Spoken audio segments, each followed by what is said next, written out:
আজকের topic retrograde planets মানে বক্রী গ্রহ।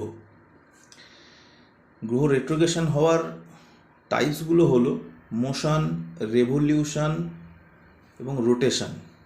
এই তিনটে ফরম্যাটে গ্রহ রেট্রোগ্রেড হয়। বৃহৎ পরাশরীয় হোরাশাস্ত্রে বলা আছে অনেকগুলো পয়েন্ট, আমি তার দু একটা তুলে ধরলাম আর কি। সেটা হচ্ছে বেনিফিক planet good in direct motion, মানে শুভ প্ল্যানেট ডাইরেক্ট মোশনে ভালো হয়। যোগকারক প্ল্যানেট যদি 6, 8, 12 with retrograde motion spoil the Rajyoga also, মানে যোগকারক প্ল্যানেট এই 6, 8, 12 ঘরে যদি থাকে সেক্ষেত্রে রাজযোগকে অনেক ক্ষেত্রে নষ্ট করে দেয়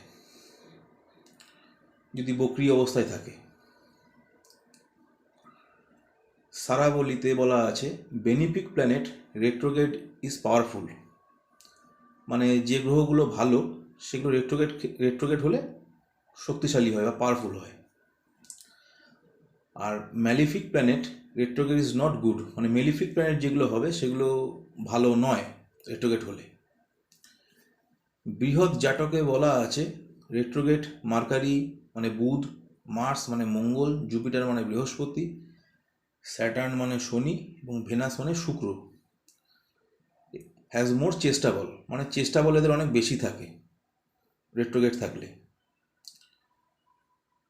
সান এবং moon always direct all time, সবসময় ডাইরেক্ট থেকে কখনো রেট্রোগ্রেড হয় না। রাহু এবং কেতু অলওয়েজ রেট্রোগ্রেড, কখনো ডাইরেক্ট হয় না। আজকে 15ই আগস্ট 2024, আজকের দিনে যদি ট্রানজিট কুণ্ডলী তৈরি করা হয় তাহলে পরিষ্কার দেখা যাবে শনি এবং বুধ মানে স্যাটার্ন এবং মার্কারি রেট্রোগ্রেড রয়েছে। শনি দ্বারা কি ইন্ডিকেট করা হয়? Public, labour class etcetera. আর মার্কারি দিয়ে ডিনোট করা হয় ক্লারিক্যাল লেভেল, বিজনেস এটসেট্রা। এই দুটো প্ল্যানেটই এখন রেট্রোগ্রেড আছে, তার এফেক্ট কী হবে না হবে সেটা আপনারা ভালোভাবে পর্যবেক্ষণ করলেই বুঝতে পারবেন। এছাড়া যে তিনটে প্ল্যানেট নিয়ে বেশিরভাগ ক্ষেত্রে আলোচনা শোনা যায় না, সেক্ষেত্রে আমি দেখেছি ফলো করে যে ইউরেনাস, নেপচুন এবং প্লুটো নিয়ে সেরকম আলোচনা শোনা যায় না। তো বর্তমানে ইউরেনাস রয়েছে বৃষভ রাশিতে, নেপচুন রয়েছে মীন রাশিতে এবং প্লুটো রয়েছে মকর রাশিতে। যেহেতু এই জিনিসটা নিয়ে আলোচনা করা হয় না তাই আমি একটু টাচ করে দিলাম। ভবিষ্যতে আমি এই বিষয় নিয়ে বিস্তারিতভাবে আসবো। আশা করি আজকের ভিডিও আপনাদের ভালো লেগেছে।